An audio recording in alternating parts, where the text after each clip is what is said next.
How long does Nadir last in bone cancer chemo?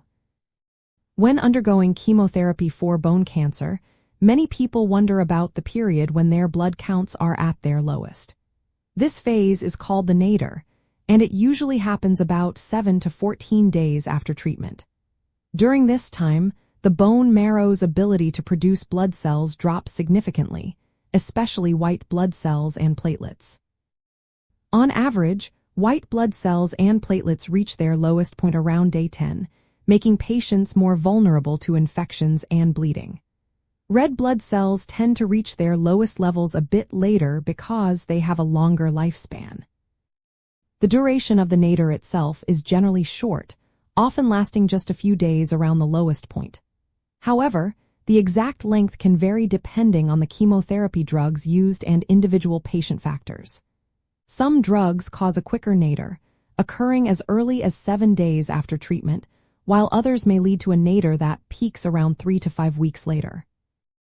After reaching the lowest point, the bone marrow responds by increasing production of new blood cells, and blood counts usually begin to recover within 2 to 4 weeks.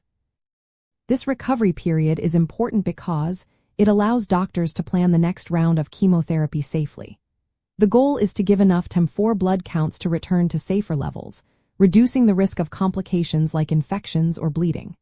Because each patient responds differently, regular blood tests are essential during this time to monitor recovery.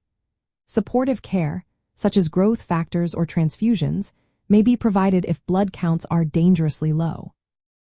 In the context of bone cancer treatment, understanding the timing and duration of the nadir helps healthcare teams manage side effects effectively. It also helps patients stay safe by knowing when they might be most vulnerable.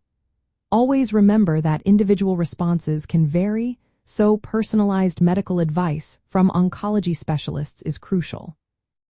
If you or someone you know is going through chemotherapy, keeping close contact with your healthcare team and following their guidance ensures the best possible care during this sensitive period.